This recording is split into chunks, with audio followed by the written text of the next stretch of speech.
parole pour la conférence d'introduction à Jean-Marc Mériot, que j'ai déjà précédemment présenté, mais je vais redire quelques mots. Jean-Marc Mériot, qui représente ici le ministre de l'Éducation nationale, est directeur du numérique pour l'éducation. Donc, la direction du numérique pour l'éducation qui nous soutient depuis très longtemps, peut-être historiquement, dès 2015, la directrice d'alors, Catherine Belletti-Bizot, avait également introduit le CLIC 2015. Et c'est un soutien qui s'est, dès l'année suivante, traduit très concrètement pour l'organisation d'un CLIC beaucoup plus large, donc un soutien financier important, que nous sommes vraiment ravis d'avoir soutenu ces différentes années, et notamment cette année encore. Donc merci encore une fois, je me répète, mais sans la DNE, ça serait vraiment extrêmement compliqué d'avoir ce congrès. Et à titre un peu plus personnel, Jean-Marc Mériot, dans ses fonctions précédentes, avant donc d'être directeur pour le numérique pour l'éducation, nous avait déjà soutenu par l'intermédiaire de ses fonctions précédentes. Donc je vais lui donner la parole pour la conférence d'introduction du CLIC. Et je vous remercie encore d'être présent, M. Mériot. Merci beaucoup, Loïse. C'est un plaisir pour moi d'être avec vous aujourd'hui. Alors les précédentes fonctions, peut-être pour préciser, voilà, c'était en tant que directeur général du réseau Canopé, et avec la capacité, en tout cas, on avait édité des ouvrages, sur le brin, bien évidemment, et aussi le book Classe inversée. Donc c'est tous ces éléments-là qui nous ont permis aussi de pouvoir accompagner depuis longtemps l'association. Alors, donc l'exercice est toujours un peu compliqué de faire une conférence plénière, sachant que vous allez être amené ensuite à beaucoup partager, échanger, comme ça a été déjà le cas avec ce petit exercice d'introduction. Et donc, je vais vous proposer d'essayer de mettre en perspective, sans spécialement insister spécifiquement sur la classe inversée, mais bien évidemment sur les enjeux auxquels le numérique vient nous interroger, et vient interroger l'ensemble aussi des pratiques pédagogiques. Alors, enseigner et apprendre avec le numérique, un vrai défi. C'est pas un défi pour demain, c'est un défi aussi pour aujourd'hui, clairement. C'est pas et c'est pas le futur.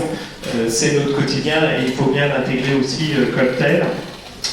Et donc, je vais commencer par faire un petit état des lieux aujourd'hui et sur l'incommunicabilité entre les sciences, la technologie et la société. Je pense qu'aujourd'hui, il y a une prise de conscience quand même collective à prendre, c'est-à-dire cette incommunicabilité qui existe aujourd'hui entre science, technologie et société. Et donc ça vient, bien évidemment, interroger la place de ces nouvelles technologies, et en particulier la question que les sciences et les technologies n'ont jamais autant apporté pour améliorer l'existence de l'homme, et pourtant ces nouvelles technologies font peur.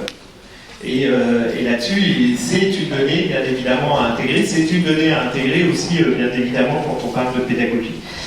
Et donc tout ça, ça vient interroger quelle est la place de l'humain, quelle va être la place de l'humain dans une société hyper connectée. On parle bien évidemment des robots, du transhumanisme, c'est tous les débats de société auxquels nous sommes confrontés aujourd'hui, l'ubérisation de nos économies, et bien évidemment la question de l'éducation ne peut pas être en dehors de ce champ-là. Et on peut aussi, bien évidemment, s'interroger, et quand vous êtes aujourd'hui dans les pratiques qui sont les vôtres où la place de l'humain est absolument essentielle, est-ce que l'humain changera-t-il ou va-t-il déjà changer grâce et par le numérique? C'est une question légitime qu'on peut être amené à se poser. Alors, l'autre élément aussi à intégrer fortement dans ce que nous sommes amenés à vivre, et entre autres la classe inversée en est le parfait exemple, c'est le bouleversement aussi des cadres temporels établis. C'est-à-dire qu'on se retrouve là aussi dans une temporalité totalement différente. Bien évidemment, une ubiquité, on voit, là je suis ici et là-bas, nous sommes un peu partout, et c'est des questions qui bien évidemment se posent, et qui viennent là aussi, bien évidemment, nous interroger dans ce que nous sommes amenés à pouvoir porter comme évolution en matière de pratique pédagogique. Alors, là aussi, la chance que nous avons, c'est bien évidemment le système éducatif, tel que nous le portons, et de bien faire qu'aujourd'hui, et faire bien prendre conscience aussi que l'éducation est sûrement un des seuls moyens pour réduire cette incommunicabilité entre sciences, technologie et société. Et donc, nous avons tous collectivement un rôle absolument essentiel à jouer. Et dans ce contexte-là, c'est vrai qu'il nous faut aussi, bien évidemment, intégrer toutes ces dimensions. Alors, ensuite, bien prendre conscience aussi que le numérique, c'est pas une fin en soi. Et que dans le domaine pédagogique, ça ne constitue pas non plus une fin en soi, et que le numérique doit rester avant tout un outil au service d'un objectif, d'une ambition, pour imaginer, créer une nouvelle forme d'épanouissement et une nouvelle forme d'émancipation. Voilà, c'est aussi ça la force du numérique, et il faut l'utiliser aussi pour ça. Et il doit être avant tout aussi au service de l'homme pour, là encore, lui offrir l'opportunité de se réinventer. Nous sommes dans une réinvention permanente de nos environnements. On invente, les grands créateurs sont, il y en a quelques-uns sûrement parmi nous, mais on est aussi souvent dans des processus de réinvention suivant un contexte, et j'ai appris, comme pourrait dire Marcel Lebrun, alors il est là juste devant moi, donc sur le numérique rend plus libre, mais qu'on nous condamne à devenir aussi plus intelligent, et donc là-dessus, je pense que c'est aussi une dimension importante à intégrer aujourd'hui. Alors quand on fait ce constat dans le domaine de la transmission des connaissances, bien évidemment, ça vient là aussi bouleverser quelques cadres établis. Alors, là aussi, bien intégrer que l'acte pédagogique, tel que vous êtes amené à le pratiquer quotidiennement, repose sur des fondamentaux. Il y a des rituels qui peuvent privilégier la répétition, il y a plein de choses, mais qui doivent aussi s'adapter à de nouveaux environnements technologiques, des nouveaux usages en lien aussi avec les pratiques numériques des digital natives. C'est-à-dire, maintenant on n'est plus sur les digital natives, on est déjà passé à autre chose, mais sur cette ambition et cette nécessité aussi que ces pratiques-là doivent s'intégrer pleinement aussi dans un quotidien pédagogique entre temps scolaire et hors temps scolaire. Et là-dessus, c'est aussi une dimension importante. Donc là, la classe inversée, dans sa pratique, bien évidemment, est amenée à privilégier aussi ces modes-là. Et il faut quand même ne pas oublier aussi cette nécessité aussi d'intégrer les compétences numériques des élèves dans l'évolution de nos pratiques pédagogiques. Le numérique oblige bien évidemment à repenser ce rapport au savoir. Il est là aussi, bien évidemment, amené à nous interroger, à travailler sur ce qu'on pourrait aussi qualifier d'inversion du flux, cette nécessité de ne plus être seulement dans un rapport de transmission, mais là j'aurai l'occasion de revenir aussi sur la place de la médiation. Et donc la question qui se pose à chacun d'entre nous, alors sûrement plus à vous qu'à moi d'ailleurs, c'est comment apprend-on aujourd'hui, et c'est une vraie question à laquelle vous êtes amené à pouvoir, et vous allez être amené pendant ces 3 jours, je pense, à pouvoir trouver quelques réponses à cette question. Alors aujourd'hui, le numérique, donc, et en tout cas, je fais partie de ceux qui pensent qu'il est un formidable levier pour accompagner l'évolution des pratiques pédagogiques, mais là encore, nous ne sommes qu'au début de l'histoire, parce que concrètement, en tout cas, je pense que nous n'avons encore rien vu dans dans l'apport du numérique dans la transmission des connaissances. Je pense qu'on est, on a plein de choses qui, dans les 50 prochaines années, vont être amenées à émerger. Et il va falloir aussi qu'on puisse réellement prendre en compte toutes ces évolutions, sûrement anticiper un peu aussi, et surtout s'adapter. Et bien évidemment, l'intelligence artificielle, alors, j'ai eu la chance, là, il y a un mois et demi, d'être avec Héloïse et Claude. Nous étions à Pékin ensemble sur un colloque sur l'intelligence artificielle et l'IA, IA et éducation, un colloque intelligence artificielle et éducation. Bon, on voit bien qu'on a aussi un modèle à développer dans ce cadre-là, parce que dans un contexte purement international, je pense que notre modèle, qui repose aussi sur la question de l'usage de la donnée, sur comment on peut être amené à avoir une dimension éthique aussi autour de tous ces outils-là, est absolument essentiel. Et je pense que là-dessus, nous avons aussi des fondamentaux qui vont nous permettre de pouvoir bien intégrer l'ensemble de tous ces enjeux-là.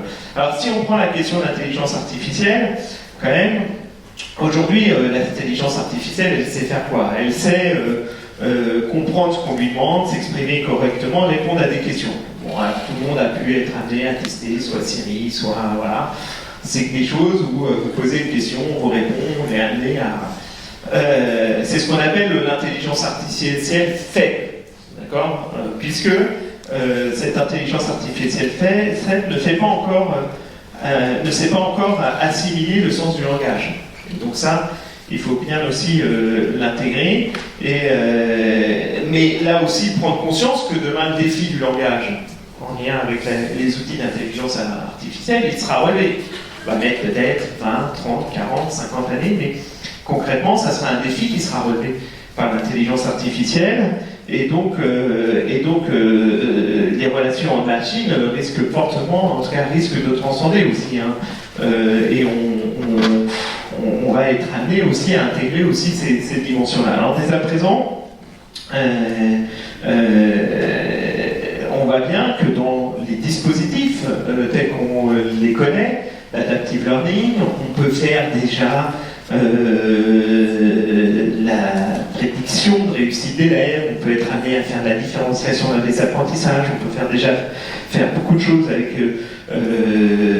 tout ce qu'on peut appeler plus adaptive learning d'ailleurs que l'intelligence artificielle, mais on a déjà beaucoup d'éléments qui sont déjà utilisés dans ce cadre-là.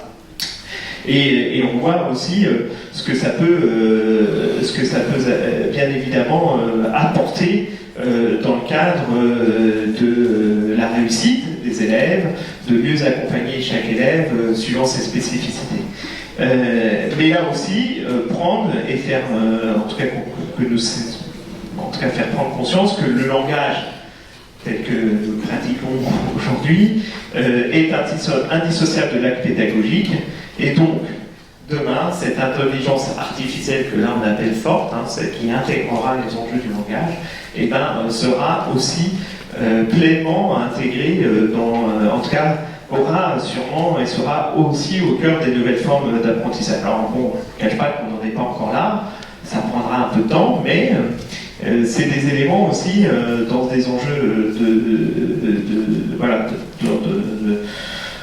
on va dire de prospective qui sont aussi absolument essentiels à pouvoir intégrer, à pouvoir travailler. C'est dans ce contexte-là d'ailleurs que la DLE effectue un certain nombre en tout cas accompagne un certain nombre de projets. Là, on vient de lancer des partenariats d'innovation. Donc un partenariat d'innovation, ce sont des appels d'offres, des appels à projets auprès d'un certain nombre d'acteurs qui peuvent associer des entreprises, des chercheurs, des enseignants pour construire des outils de médiation intégrant des briques d'intelligence artificielle. Et le partenariat d'innovation passe par une première phase de recherche et développement, une deuxième phase qui nous permet d'industrialiser beaucoup plus après cette phase de recherche et développement, d'industrialiser l'outil, et enfin une phase de déploiement. Donc c'est dans cette perspective-là aussi qu'on s'inscrit pour pouvoir, là encore, essayer d'imaginer quelques outils qui intégreront des briques d'intelligence artificielle. Alors, il faut juste que je retrouve où j'en étais, mais voilà. Voilà. Donc, ensuite, dans le cadre toujours du numérique comme levier des nouvelles pratiques pédagogiques, les pédagogues doivent vraiment prendre en compte ces nouveaux enjeux qui s'offrent à eux, Et là-dessus, je pense qu'il est voilà,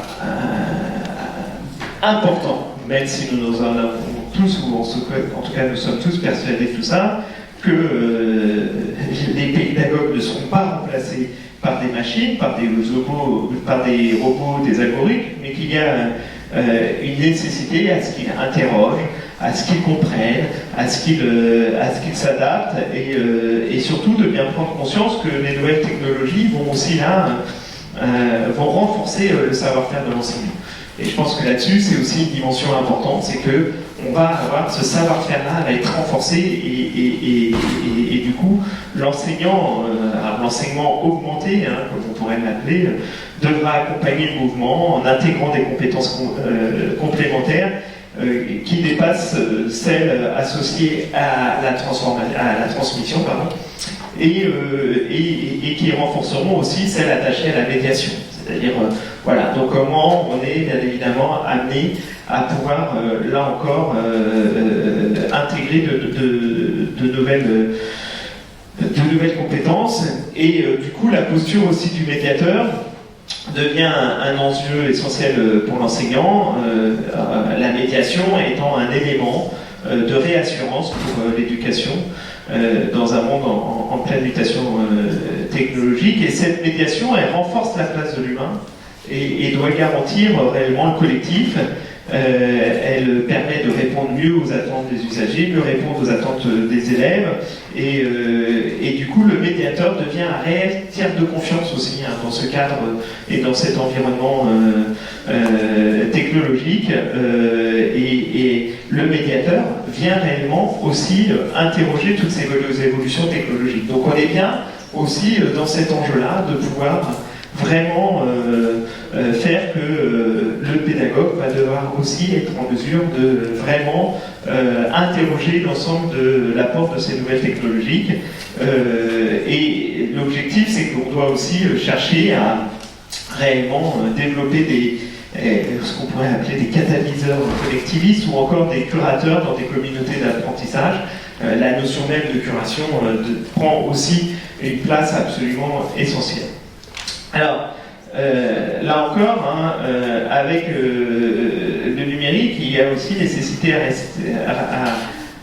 renforcer quelques fondamentaux, et à ne pas les oublier, l'importance de la mémorisation, le développement des compétences transverses, et ça, voilà, un certain nombre d'outils, même institutionnels, ont été mis en place pour pouvoir renforcer le développement de compétences transverses. Utiliser aussi des espaces traditionnels qui redonnent du sens à la présence, c'est-à-dire la présence dans la classe, comment on est amené aussi à repenser le temps présentiel. C'est aussi intégrer l'ensemble, une meilleure différenciation dans les apprentissages. C'est aussi créer une activité en classe renouvelée, tout ce que vous êtes amené à faire aussi. C'est aussi proposer des ressources numériques intégrées. Le principe des ressources numériques intégrées, c'est aussi de pouvoir, là encore, faire qu'on puisse mieux utiliser l'ensemble des ressources qui sont proposées aujourd'hui. Donc là-dessus, sur ces fondamentaux, voilà, il faut ne pas les oublier et surtout les intégrer dans les processus de formation. Et c'est bien l'autre enjeu, et qui est un enjeu absolument essentiel pour l'institution éducation nationale, puisque voilà, elle doit aussi, et l'institution en tant que telle doit être amenée à pouvoir là aussi apporter un certain nombre de réponses, et entre autres, elle doit repenser les modèles de formation. Clairement, pour les enseignants, et faire preuve de créativité. Dans le cadre de mes responsabilités précédentes, on a été amené à développer la plateforme Magister, qui est la plateforme de formation à distance des enseignants. Donc je ne sais pas si vous avez eu l'occasion de pouvoir vous rendre sur cette plateforme, hein, mais sur la plateforme Magister, aujourd'hui c'est plus de 250 000 enseignants, c'est 270 000 enseignants qui sont formés chaque année sur cette plateforme-là. Donc vraiment dans cet enjeu aussi de pouvoir offrir des outils avec toute une panel de services associés qui permettent de partager, d'échanger autour des questions de formation. Et et donc la formation des enseignants devient un réel point cardinal, hein, la formation initiale et continue, et j'insisterai bien évidemment aussi sur la question de la formation continue, sur les évolutions actuelles et futures de l'éducation. Même si aujourd'hui les apports du numérique sont intégrés, hein, vous avez le référentiel des compétences de l'enseignant, c'est intégré dedans, mais sur ces référentiels référentiel de compétences, il faut aussi sûrement encore aller plus loin.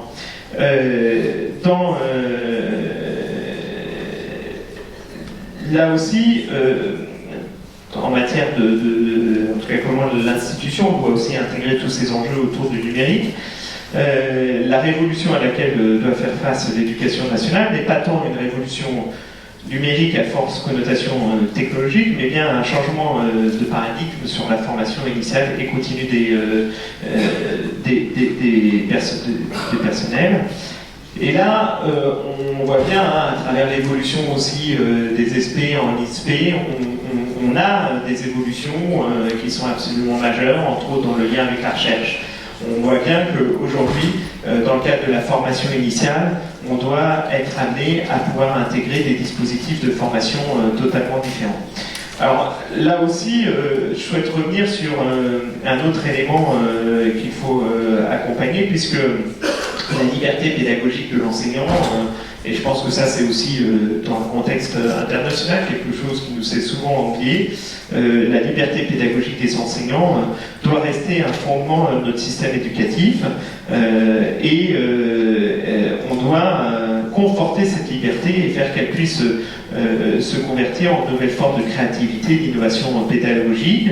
Là aussi, j'insisterai sur un autre point, il ne faut pas chercher non plus à ce que ces innovations pédagogiques soient généralisées. Il ne faut pas automatiquement chercher la généralisation des innovations pédagogiques. C'est pour ça que je préfère le mot dissémination au mot généralisation. Le mot dissémination, c'est ce que vous allez faire pendant vos 3 jours, c'est-à-dire cette capacité à échanger en proximité, à faire que voilà, on soit plutôt dans une logique de cercle concentrique plutôt que dans une volonté totalement de faire remonter des initiatives, de les faire redescendre, et on sait qu'elles ne redescendent jamais comme elles seront remontées. Et donc dans ce contexte-là, il y a un vrai enjeu de créer des territoires apprenants, de proximité, de pouvoir là aussi être sur cet enjeu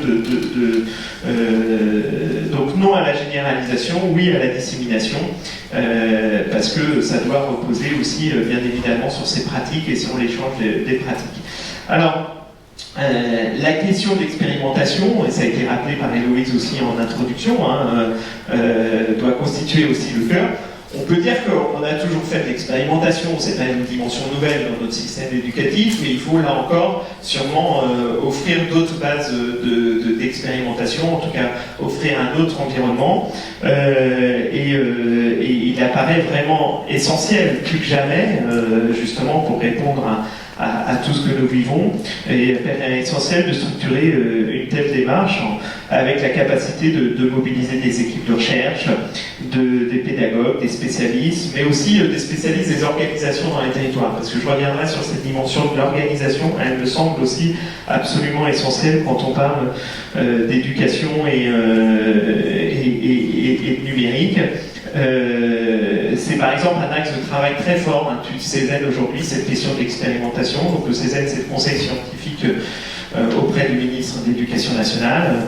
Il y avait une plénière la semaine dernière où réellement la question de l'expérimentation et de pouvoir justement offrir tout l'environnement pour effectuer ces expérimentations constitue un des axes de travail très forts du CESEN.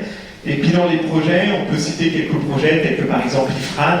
Je ne sais pas si certains d'entre vous ont été amenés à pouvoir participer à ce type de projet, mais des projets tels qu'IFRAN ont été amenés sur des territoires à pouvoir accompagner des initiatives alliant chercheurs, pédagogues, entreprises. C'est aussi des dispositions qui sont, en tout cas c'est des projets très structurants et intéressants.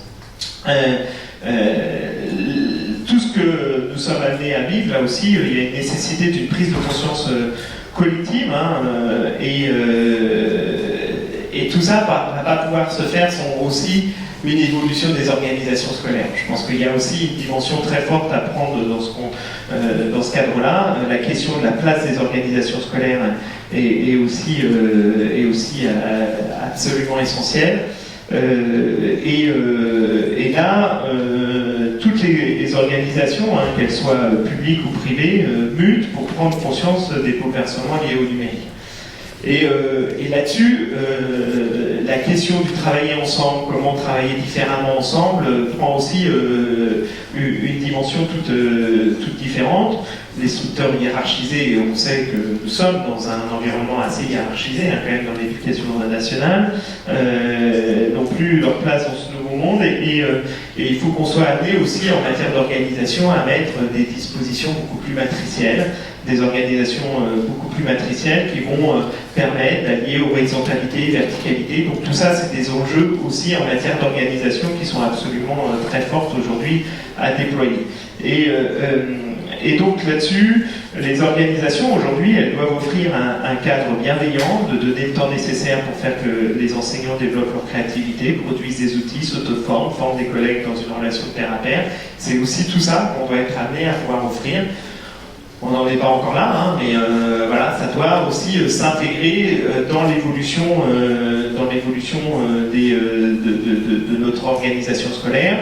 Et là-dessus, ce que vous êtes amené aussi, et c'est pour ça que le ministère est amené aussi à soutenir fortement ce type d'initiative, parce qu'on pense que ça apporte là aussi beaucoup en tout cas que ça contribue à faire avancer l'ensemble et à répondre aux enjeux que j'ai pu développer depuis le début. Elle doit aussi offrir des lieux. J'ai insisté beaucoup sur les espaces et les lieux parce que je pense que là aussi c'est une autre dimension très structurante. Et toutes les orientations, toutes les questions en lien avec le numérique et toutes les nouvelles évolutions des pratiques pédagogiques doivent s'accompagner par des lieux où il est possible d'être accompagné, de trouver des outils, de créer, d'échanger, de partager. Quand j'ai été amené dans mes responsabilités précédentes à créer des ateliers canopés dans des approches de vrai Learning Training Center, c'était aussi d'offrir vraiment ces espaces-là pour mieux accompagner chaque enseignant. C'était vraiment dans cette perspective-là aussi qu'on a été amené à revoir totalement nos espaces, nos lieux et les services qu'on était amené à proposer. Et il y a aussi l'enjeu d'architecture scolaire qui là aussi prend aussi une forme et doit devenir aussi un point névralgique pour accompagner les transformations majeures de nos organisations scolaires. Elle doit aussi incarner l'évolution, en tout cas cette transformation et cette architecture scolaire doit intégrer l'évolution des relations entre les élèves et les enseignants qui sont induites par l'usage des nouveaux outils numériques. Et la salle de classe telle que nous la connaissons aujourd'hui peut plus rester en l'état, bien évidemment, mais là-dessus, c'est pour ça que nous travaillons aussi beaucoup sur cet enjeu-là. Nous avons développé, pour accompagner les collectivités territoriales, tout un dispositif qui s'appelle Archiclass, qui nous permet là aussi de reposer un certain nombre de questions sur tous ces enjeux en matière d'architecture scolaire. Alors, je vais peut-être, parce que je regarde l'heure, oui, parce que si on veut, voilà. Un des autres défis auxquels l'éducation nationale est confrontée, c'est bien évidemment, parce que ça constitue le cœur bien évidemment de notre mission, c'est bien évidemment de savoir s'adapter à un monde et c'est de permettre à l'élève de savoir s'adapter à un monde où la linéarité ne constitue pas non plus la colonne vertébrale de son cheminement personnel. On sait très bien qu'un élève demain sera amené à avoir plusieurs métiers dans les 50 prochaines années. Donc on ne va pas être amené sur une ligne, voilà, on ne sera plus dans des modèles où concrètement, vous rentrerez dans une entreprise, vous serez amené à pouvoir suivre un cursus au sein de cette entreprise, les métiers vont fortement évoluer. Pour reprendre toujours cette analogie-là, dans les 50 prochaines années, 70% des métiers qui existent aujourd'hui n'existeront plus. Et donc, comment faire pour permettre aussi de pouvoir faire qu'on puisse là aussi faire acquérir un certain nombre de compétences et bien évidemment l'enjeu des soft skills ou des compétences du XXIe siècle, hein, qui sont là encore et doivent être au cœur de la transmission de ces connaissances et du développement de ces compétences, qui sont les 4C, savoir développer son esprit critique, savoir collaborer, savoir déployer sa créativité, savoir communiquer, sont autant de compétences qui sont nécessaires pour s'adapter aux environnements en mouvement. On pourrait aussi rappeler les 7 savoirs nécessaires à l'éducation du futur défini par Edgar Morin. Je pense que voilà, c'est aussi dans le cadre de ce que nous vivons des fondamentaux qu'il ne faut pas oublier, c'est lutter contre les sociétés de la connaissance, l'erreur et l'illusion, enseigner les principes d'une connaissance pertinente, affronter les incertitudes, enseigner la compréhension, développer l'éthique du genre humain, enseigner l'identité terrienne, enseigner la condition humaine. Quand on parle d'identité terrienne ou condition humaine, quand on est amené à parler d'intelligence artificielle, c'est quand même aussi une dimension absolument essentielle. Hein. Voilà. On a vécu un certain nombre d'expériences en Chine il y a 1 an et demi. Je ne vais pas rentrer dans le détail de ce que nous avons vécu, mais quand même sur l'utilisation de ce qu'on peut être amené en termes de données, en termes de tout ça, c'est bien de se poser un peu de questions sur ce que doit être cette identité terrienne ou cette condition humaine. On peut bien évidemment faire un lien très fort à travers ces deux notions-là. Là-dessus, autre point central, parce que il faut que là aussi on ait une vraie conscience collective sur cet enjeu-là, parce que vous êtes les premiers en tant qu'enseignants à capter le plus de données à travers l'ensemble des outils numériques que vous êtes amenés à pouvoir utiliser.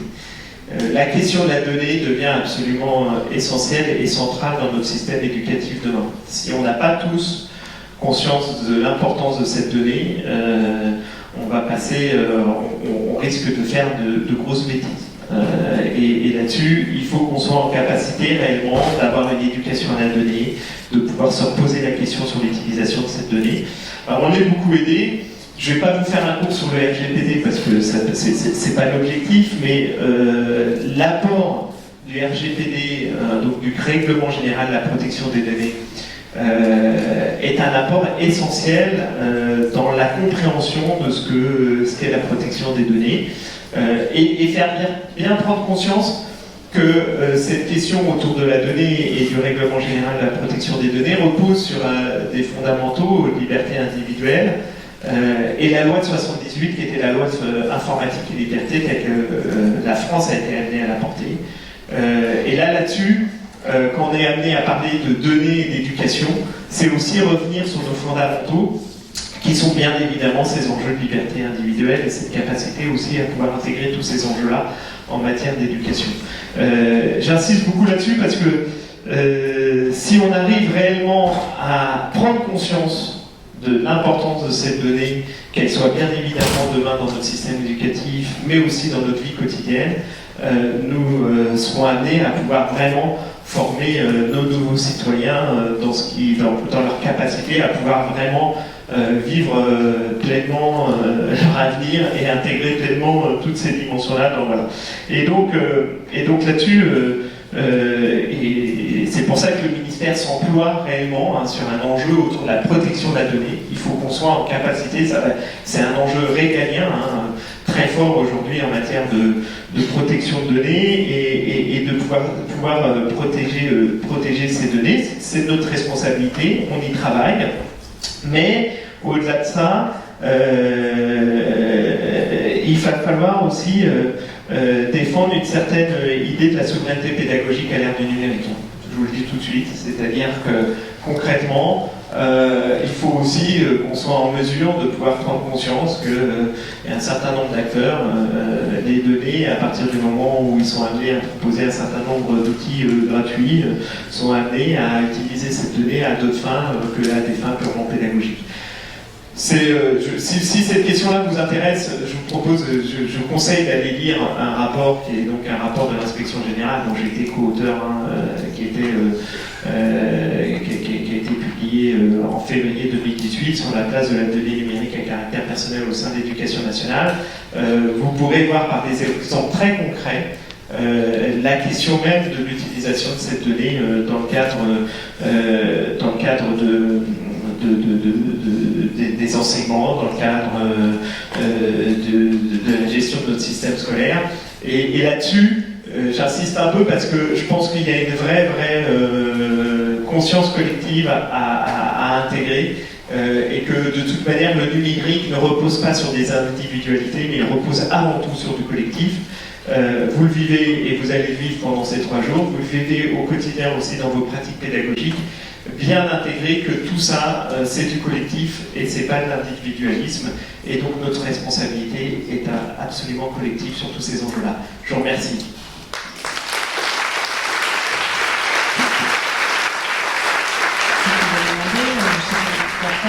Est-ce qu'on peut retenir quelques minutes de plus pour quelques questions? Je peux répondre à quelques questions. Donc j'ouvre la salle. Est-ce qu'il y a déjà des questions dans la salle?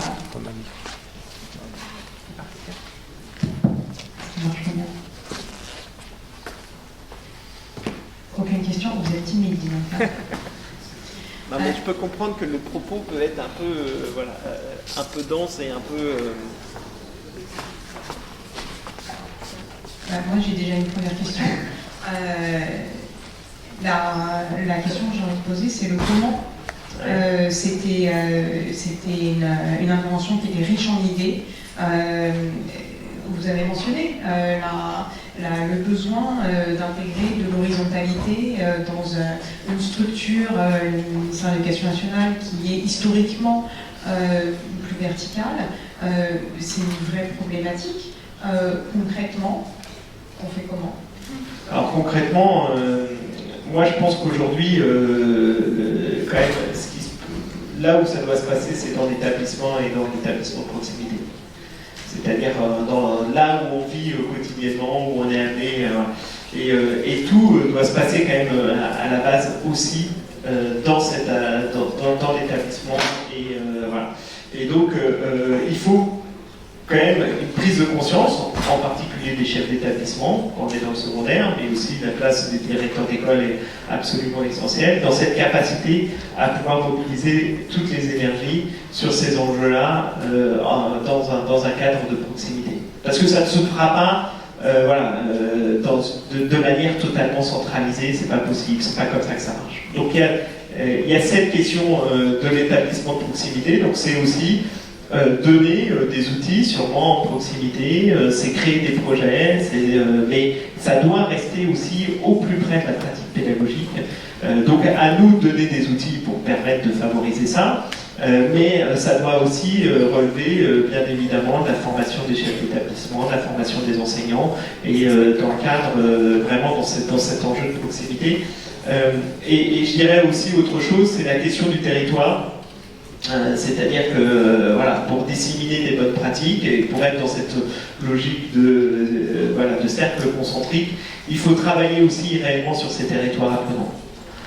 Donc comment on est amené à créer le maximum de projets entre plusieurs établissements, comment on est amené à faire qu'on puisse vraiment, là encore, mobiliser toutes les énergies sur un territoire et favoriser toute la créativité qui est là, la créativité elle est là, elle est portée, vous la portez quotidiennement, vous êtes amené à pouvoir le faire, mais dans ce qu'on est en train de vivre, il faut encore démultiplier cette créativité, j'ai envie de dire, ou en tout cas la faire savoir, la partager, l'échanger, l'évaluer aussi, parce que ce que tu expliquais tout à l'heure sur la nécessité d'expérimenter aussi, que l'expérimentation soit aussi évaluée, c'est absolument essentiel, mais j'ai envie de dire, ça repose aussi sur des principes d'auto-évaluation.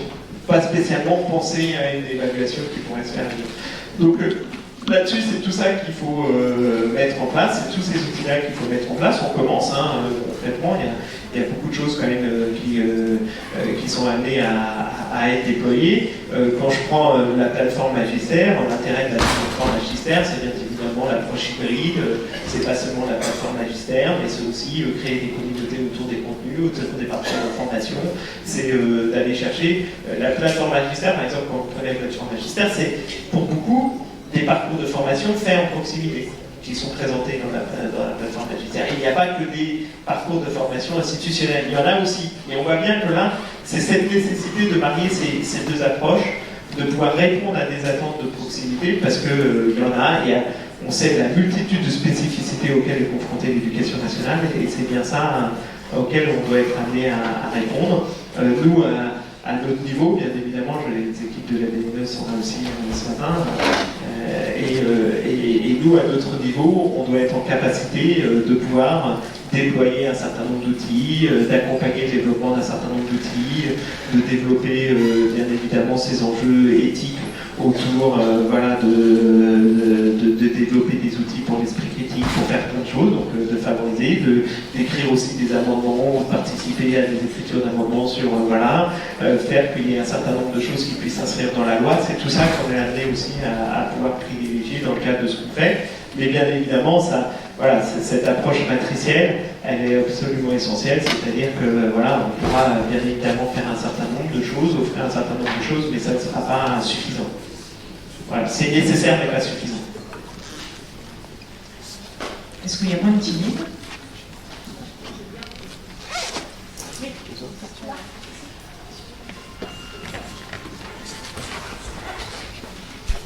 bonjour.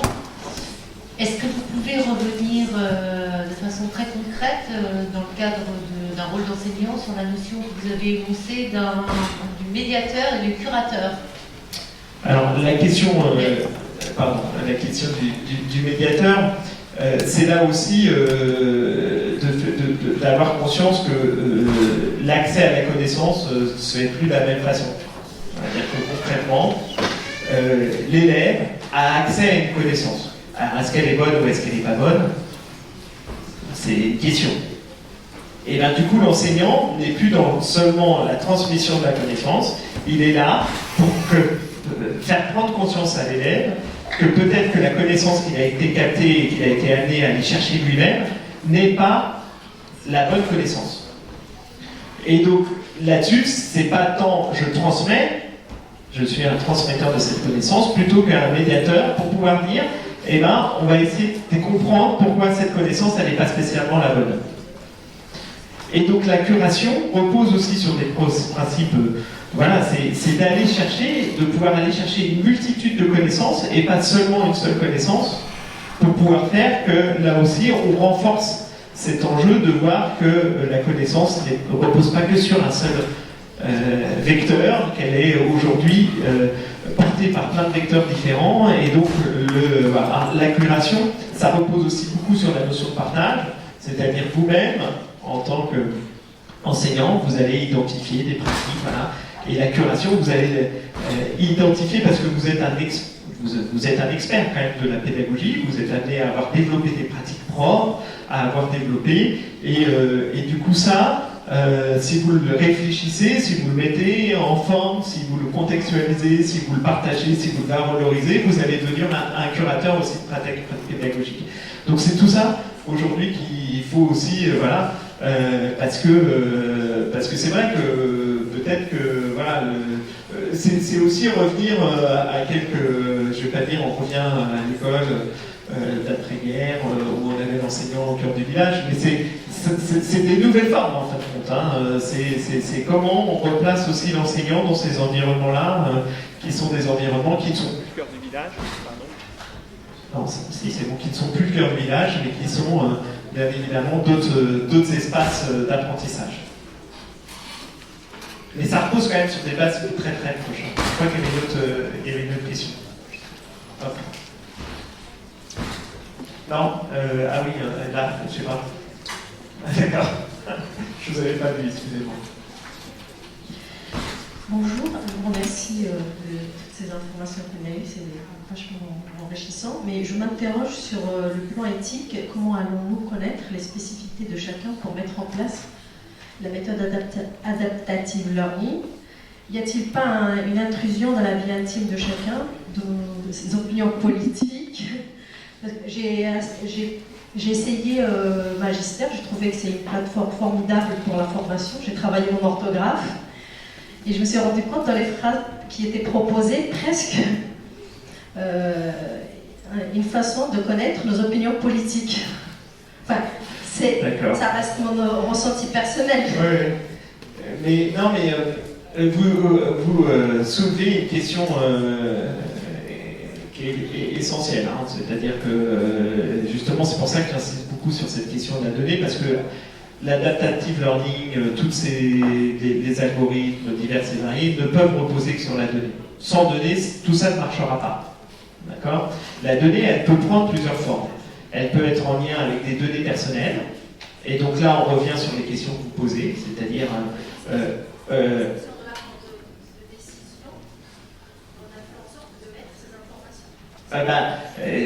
là, après, il y a la protection de ces données personnelles parce que ce sont les plus intimes, hein, les données personnelles, elles sont amenées à... Voilà, donc nous, on a un devoir de protection par rapport à l'ensemble de ces données, et je peux vous dire que quand vous êtes sur la plateforme Magistère, bien évidemment, ces données ne sont pas utilisées à d'autres fins que à celle de vous aider, parce que, voilà, nous, on n'a pas d'autre vocation que celle-là.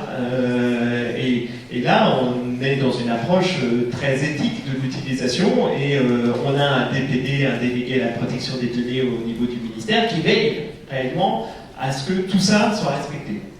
Après, la question, c'est qu'il y a plein d'autres outils aujourd'hui dont on ne peut pas garantir ce qui est fait de l'utilisation des données.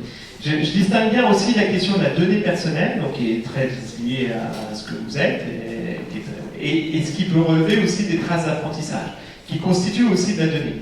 Mais les traces d'apprentissage, par exemple, donc un élève qui va être amené à être sur une tablette ou sur un ordinateur, qui va faire un exercice, on va savoir s'il a réussi là, ou ça. On n'a pas besoin de connaître son identité. On a juste besoin de savoir que c'est lui et que lui, il a été amené à faire voilà, cet exercice-là. On n'a pas besoin de savoir qui il est, comment il s'appelle. Il y a plein d'éléments qu'on n'est pas obligé de savoir pour pouvoir utiliser ces outils-là. Donc c'est tout ce qui repose sur ce qu'on appelle aujourd'hui l'anonymisation ou la pseudonymisation, qui sont des pratiques d'anonymiser l'ensemble de ces données. Et donc là-dessus, c'est aussi des choses très, très importantes. En tout cas, c'est des outils qu'on met en place. Je vous donne un outil très concret qu'on met en place qui s'appelle, alors que vous verrez jamais, parce que c'est ce qu'on appelle, c'est un outil qui est attaché à des services, mais qui n'est pas amené à être, c'est pas un service sur lequel vous allez être amené à pouvoir utiliser en tant que tel, mais qui est essentiel, qui est ce qu'on appelle le GAR chez nous, qui est la gestion d'accès aux ressources, qui va permettre, là aussi, quand vous allez vous connecter par votre EIT, par votre espace numérique de travail, quand vous allez vous connecter à un certain nombre de ressources éditeurs, et ben, le GAR va garantir l'anonymisation des données pour accéder à cette ressource. Et donc nous, on garantit le fait que les données, quand elles arrivent ou quand elles remontent, elles sont anonymisées. Donc l'éditeur n'a pas le nom de l'élève, n'a pas le nom, voilà. Donc ça, et ça, nous sommes amenés à pouvoir le garantir et à faire que demain, on offre réellement ce cadre de confiance, parce que pour pouvoir permettre d'utiliser le numérique aujourd'hui au sein de la classe, il faut qu'on soit en capacité d'offrir un cadre de confiance, et c'est notre responsabilité. Ouais. Merci, bonjour. Je voulais vous interpeller sur les nouveaux masters. Il y a une nouvelle formation dans 2 ans, puisque on va recruter en Master 2 et puis en Master 1, donc la modification du concours. Et dans ce cadre-là, je vais voir où justement, puisque étant aussi dans un institut de formation, les enseignants, les stagiaires souffrent du manque d'enseignement professionnel, et ils me disent, bon, il y a trop d'universitaires, pas assez de professionnels. Je veux savoir par rapport à ça ce que vous avez dit et quelles sont les avancées, et qu'est-ce que dans ce cadre de nouveaux concours, de nouvelles formations. Alors, réellement, l'évolution des SP en ISP, il n'y a pas qu'un changement de nom. Voilà, il fallait qu'on montre, il fallait qu'on montre à travers justement cette évolution-là, que la question de la pratique pédagogique devait aussi constituer une clé de voûte absolument essentielle de la formation initiale. Et peut-être que justement, dans la relation, on va dire SCO-SUP, parce que c'est ça aussi derrière dont il est question, eh ben, on soit en capacité de pouvoir marier les compétences de manière différente. C'est la volonté réelle des INSPE demain, hein, c'est-à-dire que de travailler et de faire travailler ensemble différemment. Donc là-dessus, ça repose sur un certain nombre de textes, parce que voilà, pour pouvoir faire que tout le monde soit, en tout cas, qu'il y ait cette notion d'équité dans le cadre de la formation. Et je pense que ce que vous soulevez, hein, la question du geste professionnel, la question doit aussi constituer vraiment un point fort aussi d'évolution de la formation. Là encore, hein, le CESEN, je ne sais pas s'ils ont été amenés à, en tout cas il faut aller regarder, mais je crois qu'ils ont sorti un texte récemment sur ces enjeux en matière de formation et entre autres sur la question de la pratique, qui sont des textes essentiels sur lesquels le ministre est amené à s'appuyer aussi fortement pour construire des évolutions. Voilà. Donc là-dessus, je pense qu'on a une prise de conscience. Après, il va falloir qu'on arrive à le faire, en tout cas à faire que ça puisse prendre corps aussi par l'ensemble des acteurs. Et du coup, la question aussi, hein, je pense que vous soulevez une autre question qui est très très forte aussi par rapport à tout ça, c'est offrir du temps à l'enseignant quand il a une pratique pédagogique pour pouvoir aller la partager et échanger. Voilà. Donc, et ça, il faut qu'on trouve des modalités pour que ça puisse... voilà. Dans un monde idéal, on pourrait se dire que tous les 4 ou 5 ans, un enseignant serait en capacité de partir 6 mois et d'aller dans un institut universitaire, d'aller dans une entreprise, d'aller pour pouvoir essayer de construire différemment, en tout cas de pouvoir mettre à profit tout ce qu'il a été amené à accumuler au cours des 5 dernières années pour faire que, voilà... donc, bon... Ça, pas certain qu'on y arrive tout de suite, mais c'est des modèles sur lesquels on doit aussi faire que ça puisse être possible et faire que dans les INSPE, cette notion de la pratique soit beaucoup plus présente. Bon, sinon, après, je pense que vous allez être trop en retard. Voilà. Bon, en tout cas, merci pour l'invitation et puis je vous souhaite 3 jours d'échange et de partage. Et en tout cas, merci pour votre accueil.